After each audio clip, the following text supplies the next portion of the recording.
What is up there, everybody, and welcome back to the channel, guys. On today's video, guys, I'm going to be showing you guys how to do a coolant flush step by step on my 2006 Acura RSX Type S. This is one of the easiest maintenance that you could do to your car. So other than enough of me talking, let's start the video. Tools and fluids I'm going to be using today are dikes, needle nose pliers. I mean, you could use either one of them. I mean, if you could, bust it open with your finger, that's fine too, but it's gonna be really tight on there. So you're probably gonna need one of those two. And also I picked up this thing called OEM Tool coolant system funnel, which is really great. Highly recommend getting one of these. They sell them on Amazon. So yeah, inside the box here, let me open it. It's really hard to do with one hand, but yeah, inside of here you can pretty much work on any car, German car, American car, Japanese car, you name it. You can pretty much use it, anything, because it has an adapter kit in here. So today I'm going to be using adapter C. That's what I'm going to be using today. So yeah, and I got the extra funnel there too. So yeah, it's a pretty good size funnel too. So I highly recommend getting it, and it also comes with a little plug, as you guys saw here. So I highly recommend getting one of these. And yes, guys, don't worry, I'll leave this in the link in the description below so you guys can get it. The fluid that I'm going to be using today is a Honda Genuine Parts Extended Life Antifreeze Coolant Type 2, which is a blue coolant, 50-50 pre-mix from the factory, so you don't have to worry about mixing it with water while you're filling it up. So yeah, this is definitely the way to go. I highly recommend just getting, a OE coolant fluid, coolant from the Honda dealership or Acura dealership, which one of them works. So yeah, I highly recommend getting one of these. It definitely works great. But yeah, here are the tools and fluid I'm going to be using today, so it should be pretty simple and good to go. Alright guys, so next step, hop in your car, start the car up. I know it's kind of a little bit loud, I'm sorry guys, but put the heat in a high blast, so all the way up, so it is ready to go. Once you flush the coolant fluid, it is ready for the heat to come on. So yeah, after I let it warm it up, I'm gonna shut it off and then jack the car up, and by the time I jack it up, the car should be pretty cool down. So yeah, I should be ready to go for coolant flush. As you guys can see, my setting right now, it's on all the way up to the high setting. My fan is blowing all the way high too, so that's where you want it right now. Alright ladies and gentlemen, my car is cooled off. It is ready to go. The next step is take the top radiator cap off. Just do that, just twist it, just like that. And if you open this cap while it's hot, you're gonna have a bukkake fest, and you don't want that. Bukkake fest meaning by the coolant's gonna splash all over in your face, and you do not want that. So yeah, I'm gonna set the radiator cap right there. Alright guys, so next step is drain the coolant fluid out from the bottom of the radiator. But before I start draining it, guys, I just wanted to explain a little bit. You want to have a cash can and newspaper ready underneath, because even just a little bit of spill, if the government sees this, you could either get a $5,000 fine or jail time. So that's here, just here in Washington State. I don't know what the regulation in other states, but that's here in Washington State. Just letting you guys know, it's very toxic for animals like dogs, cats, and stuff. So I'm just looking out for you guys. So yeah, just have everything ready to catch it. Our next step, guys, to drain the coolant fluid, which is the plug is right there. So you want to lift it, twist that. You want to just twist it just a little bit until the fluid start dripping out, and then you can open up just a little bit more. You don't want to pull the plug out all the way, because if you do that, the whole entire fluid is going to come out, and you're gonna have a bukkake fest down here too. So you do not want that. I know it's a very hard angle since I'm underneath of the car right now, but oh, I just did it with my fingers. Okay, sometimes these things are really tight on there, so you could use some pliers or needle nose pliers to loosen it. So yeah, I'm gonna start draining it. You could also take this splash shield out, but I mean, for me, I'm just kind of too lazy to do that, so I'm not gonna do it. I'm just gonna do it by hand here. Should start coming out here soon. There you go. And you really want to have the cash can to be ready here, so. Alright, so I'm gonna loosen up the cap just a little bit more, because I feel pretty comfortable about it. Alright, so I'm pretty sure it's draining pretty much all the way out. So what I'm gonna do next is just take the plug out. Alright, there you go. The plug is out just like that. Alright, so the coolant is pretty much drained out, all the way out. You can see some drips coming out, but that's pretty much done. So I'm gonna put the plug back in and righty-tighty and just tighten it up. That's that, and clean the surface up. Gotta double check again, make sure it's on there. It is, yes sir. Alright, so this part's done. Alright, so the drain plug for the radiator is all closed. Now the next step is, you do not have to do this part, but I'm gonna do it. I mean, you're supposed to dump the overflow tank and add a new one in it, and then the overflow tank did not drain. So what I'm gonna do is, taking the overflow tank on these is pretty pain in the ass. Luckily though, I have is this suction thing that can just suck it out and then take all the fluids out. So that's what I'm gonna do here.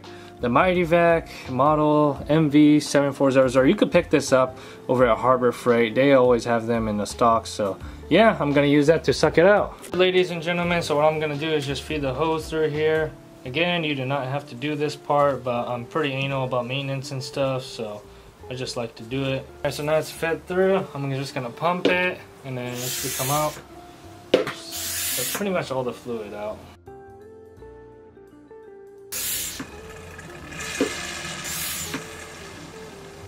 Alright, so I don't have the flashlight, but I'm just gonna use my phone light to see where it is. So for the reservoir tank, I'm gonna just fill it up to the minimum level, the low level.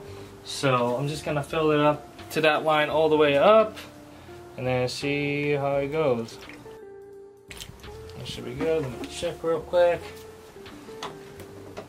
Yeah, alright, so it's in the minimal line, so alright, that's good.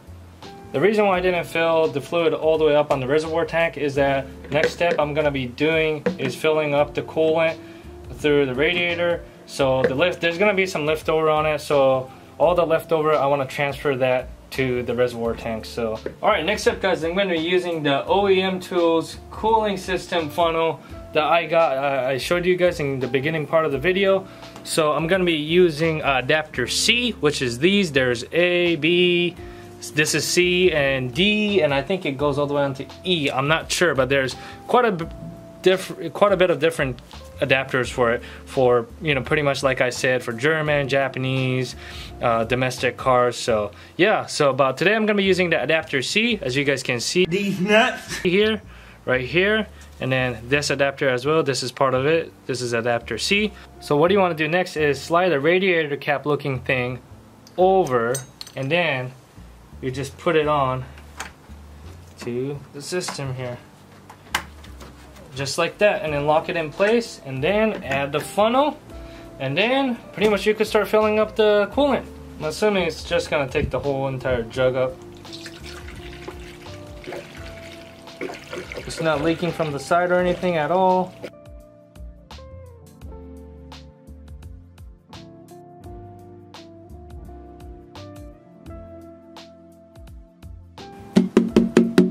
Alright, so the first jug is done. Gonna grab the second one. Alright, let's fill this up. So the radiator is all filled all the way up right now, so what I want to do is pretty much wiggle around the radiator hose, you know, pretty much, you know, put some pressure on it, as you guys saw the bubble there. So that means the coolant system is going through, just like that. Here, I'll show you guys over here. It's really hard to see it, but here's the radiator hose, so I'm gonna be putting some pressure on it, you know, squeezing it, so that way the air bubbles can come out. So that's what I'm gonna be doing here. You guys can't really see it, so squeeze it, and you guys can hear the air bubbling it up. Alright, ladies and gentlemen, so here is the old fluid. I just wanted to show you guys. It is actually pretty clean, so I didn't have to do like a deep flush at all using distilled water and all that. So that's good, nice. So yeah, it looks really clean. I don't think I really have to do a coolant flush. The previous one really took care of this car, seems like, with all the flushes and all that. So, well, that's a plus. So yeah, I'm pretty happy with it. Alright, so the next step is I'm gonna turn the car on and let it run with the high heat, with the high fan blast and everything, so that way the, you know, extra little air bubbles that's in the system right now will get out. So yeah, let's start the car up. But before I want to start the car up, I wanted to let you guys know that for the radiator fan, when the radiator fan turns on twice, that means it's pretty much good to go. And then if your car is not overheating by the time, then your car is good to go. If your car is overheating, you know, above the halfway mark, then shut the car off, let it cool it off for like a good 20 to 30 minutes, and later on turn the car on because there probably was an air bubble stuck in there. So the second time should be fine, I will say. When you turn it on, it shouldn't overheat at all. So, but just letting you guys know, if that happens to you, if it goes over the halfway mark, just shut it off. It is ready to go, so I'm gonna turn the car on. The coolant level on the funnel should go down a little bit. Let's go check real quick. Yeah, the engine's working pretty hard right now. So it should go down a little bit. We might see some little air bubbles, air pockets that's gonna come out of here. Meantime, I'm gonna keep eye on that from inside of the car, and also I'm gonna keep my eye on the temp gauge as well. So let's do that while we're at it. The coolant gauge level here is going up little by little. That's good because you don't want to be skyrocketing. You know, that means you got air bubbles stuck in there. So yeah, that's a good thing though. The coolant level is still good over there on the funnel. That's good. So it's taking a really long time, so I'm just gonna rev it up to 3,000 RPM. So that way this process will get over pretty quick. I just saw some air bubble just popped out of there. So there was some little air pockets in there. Let's check the temp gauge, make sure it didn't go up. Nope, it didn't, so that's good. I just saw a ton of air bubble just came out of there, so there were some left in there. Yeah, I don't think the fan is ready to turn on yet. Yeah, I haven't heard once yet. I've been doing it for 10 minutes now since I turned on the car, I would say. So it takes time. Air bubbles coming out a little bit more. Should be able to. Yeah, I see some coming out right now. Yep, there you go. So yeah, just keep revving it too, that really helps. I heard a fan! The fan went on! That's the first fan went off. Alright, so the fan number 2 should be coming on. So if the fan comes on, the radiator fan comes on twice, you're good, but make sure I'm gonna do it 3 times. So I just heard the second fan on, so that means it is ready to go. But I'm just gonna wait just in case for one more fan to turn on and off, because I just wanted to, just in case, for 3 times I want the fan to come on and off. So 2 times is good, that's what I said on the book. But yeah, if the first one comes on, it's pretty much good to go. That means it's a good sign. If it's not overheating, that's a good sign. So I saw some more air pockets come out of there. So let's check the temp gauge right now. Yeah, the temp gauge hasn't rise, so that's good. Here, let me turn the light on so you guys can see that. There you go. The third fan has came on, and I'm gonna plug this in real quick. And after that, I'm gonna remove this. So after you plug it in, I'm gonna gently pull this out. You could grab a rag too, it's really hot. Just letting you guys know. So, and then I'm just gonna pour it in the overflow tanks just a little bit. Little by little. Yep, that should be good. All done. And then last thing guys, make sure, don't forget to put the caps back on for both of them. Alright, and then the radiator cap. Just did that, mission accomplished. Dunzo. Nice. I need to get a spoon radiator cap for this. Tony, if you're watching this video, hook me up with the spoon radiator cap, please. I know you got like 8 or 10 different radiator cap, like Buddy Club, Mugen, a spoon, you know, hit your boy up. Hey! Ladies and gentlemen, that'll wrap up for today's video. I hope this video is helpful. If you guys have any questions, please hit me up on Instagram. I'll leave it right here. But other than guys, if you guys enjoyed today's video, please give me a thumbs up. And if you're not subscribed to my channel, make sure to hit that subscribe button, because there's definitely more content coming for the Baby Jade RSX Type S. So, and also hit that bell notification, because that will really help my channel to grow. But other than guys, till the next time, peace out and stay thirsty, my friends.